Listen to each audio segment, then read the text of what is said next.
जर तुम्ही आता मराठी रिजनल सिनेमा बघितला तर ही एक अशी वेळ आहे, 2-3 ट्रेंड्स ते बरोबर आलेले आहे. पहिलं म्हणजे एक्झिबिशनमध्ये जो आपल्याला सपोर्ट मिळतो आहे, इव्हनिंगचे शोज जे आपल्याला एक्झिबिशन सेक्टरकडनं मिळतात आहे,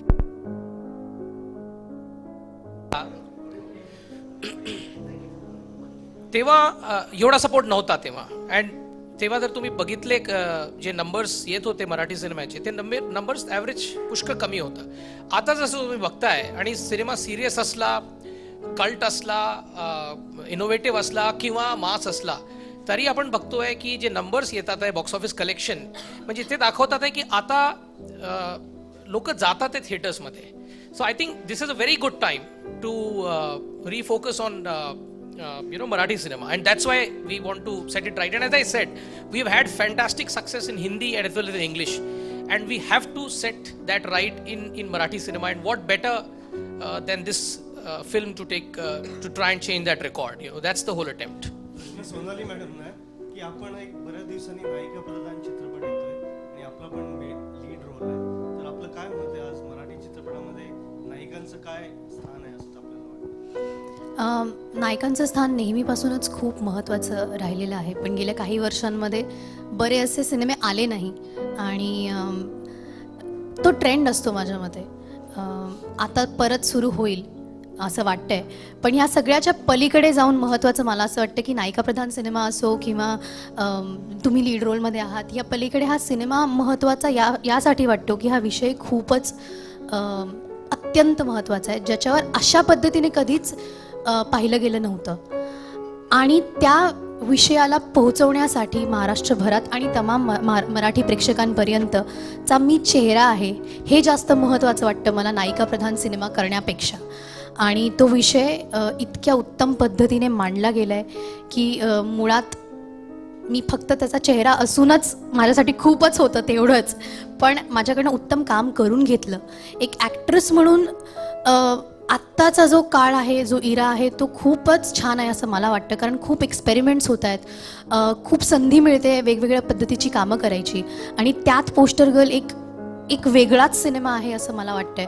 आणि जेव्हा तुम्ही माझं काम बघाल, जेव्हा यातली हिरोईन बघाल, आम्ही ॲक्च्युली म्हणतो की ती हिरोईन नाही आहे, ती हिरो आहे, तो हिरो आहे या सिनेमाचा, कारण तिच्या माध्यमातून एक खूप अत्यंत इंटरेस्टिंग गोष्ट उलगडत जाते आणि तो विषय लोकांसमोर येतो.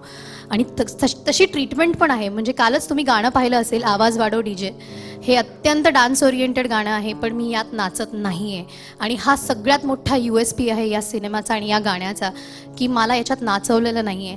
आणि जर तुम्ही गाण्याचा व्हिडिओ पाहिला असेल तर त्यात सिनेमाचे काही शॉट्स आहेत ज्याच्यातनं आपल्याला कळतं की ती हिरो आहे. म्हणजे अशा लाईन्स पण आहेत सांगणाऱ्या की तो हिरो आहे. म्हणूनच मला वाटतं की संपूर्ण ट्रीटमेंटमधनं, संपूर्ण कॅरेक्टरमधनं नायिका ज्या पद्धतीने प्रेझेंट होते ती आत्तापर्यंत तरी झालेली नाही आहे. आणि मी माझ्या माध्यमातून हे होतं आहे याचा मला खूपच अभिमान आणि आनंद आहे. सोनाली, यामध्ये तशी तू एकटी आहे आणि आजूबाजूला एवढे सगळे पुरुष आहेत, हो. किती कम्फर्ट वाटलं आणि किती डिफिकल्ट झालं? डिफिकल्ट अजिबात नाही झालं, कारण सगळेच मित्र आहेत. सगळे झिरो आहे, झिरो.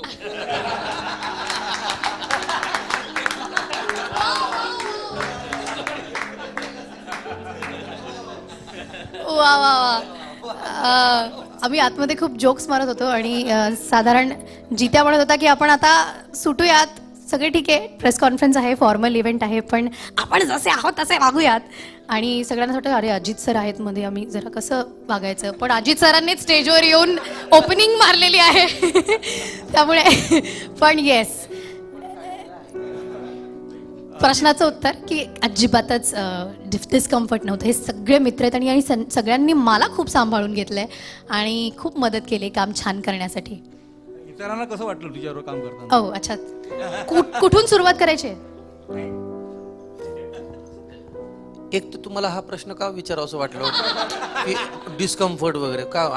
अनिकेत विश्वासराव, जितेंद्र जोशी, हेमंत डोमे, हां, सिद्धार्थ मीना किती चांगले, आणि बरं दिग्दर्शक समीर पाटील आहे, म्हणजे एवढं तरी नाही का? तो तर आम्ही ठीक, म्हणजे असं. बरं, हिच्याविषयी सांगू? गमतीचा भाग सोडून द्या, पण मला असं वाटतं की हा असा सिनेमा आहे आम्ही सगळ्यांनी याच्यामध्ये कामं केली आहेत, परंतु मला वाटतं याचं जे लेखन आहे ते लेखन इतकं दर्जेदार आहे. आणि दर्जेदार असताना सुद्धा म्हणजे आपल्याकडे बऱ्याच वेळेला असं होतं ना की एक अत्यंत दर्जेदार सिनेमा आहे पण तो आउट ऑफ द बॉक्स आहे, म्हणजे तो असा बॉक्स ऑफिसवर नाही चालला पण तो सिनेमा फार चांगला आहे असं नाही. हा चालणार सुद्धा आहे, हा लोकांपर्यंत पोहोचणार सुद्धा आहे आणि तरी सुद्धा दर्जेदार आहे, विनोदी आहे तरी दर्जेदार आहे. आणि हा विनोद अत्यंत गंभीररित्या केला गेलेला विनोद आहे. सोनाली कुलकर्णीबद्दल बोलायचं झालं तर मला असं वाटतं आजपर्यंत मी स्वतः प्रेक्षक म्हणून सांगतो, सहकलाकार म्हणून सांगतो, आजपर्यंत तिची जी काही प्रतिमा आहे, छबी आहे समाजामध्ये, या क्षेत्रामध्ये, सिने क्षेत्रामध्ये, कला क्षेत्रात, ती छबी तिची आणि एकंदरीतच मुलीची छबी बदलण्यासाठी हा सिनेमा अत्यंत उपयुक्त आणि परिणामकारक ठरेल याविषयी माझ्या मनात शंका नाही.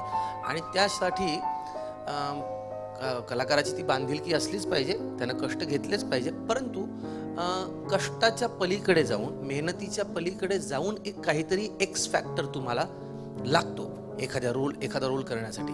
तो जर आला तर तुम्ही त्या यशाच्या पलीकडे काही काळ लोकांच्या स्मरणात राहता असं मला वाटतं.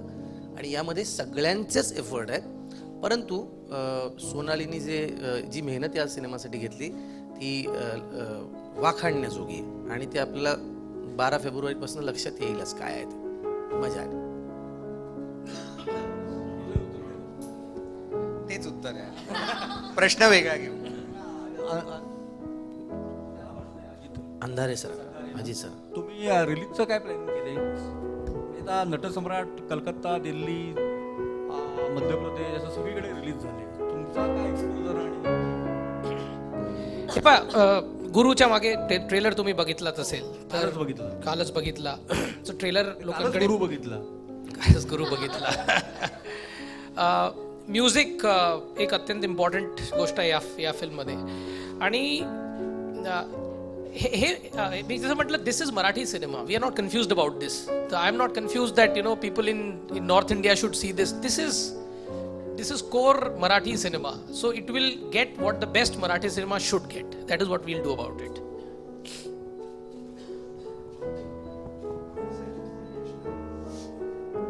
आपण एक मानलेले DOP आहात, तर या चित्रपटामध्ये एकदा प्रोडक्शनचं काय अनुभव?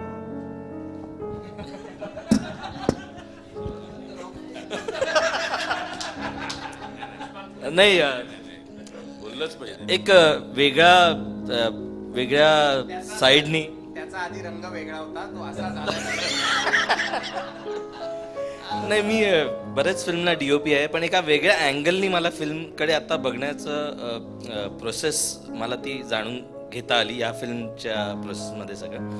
आणि हे सगळे कलाकार, हे सगळे मित्रच आहेत, त्यामुळे मला त्रास नाही झाला कुठल्या गोष्टीचा. And I had fun across the film making.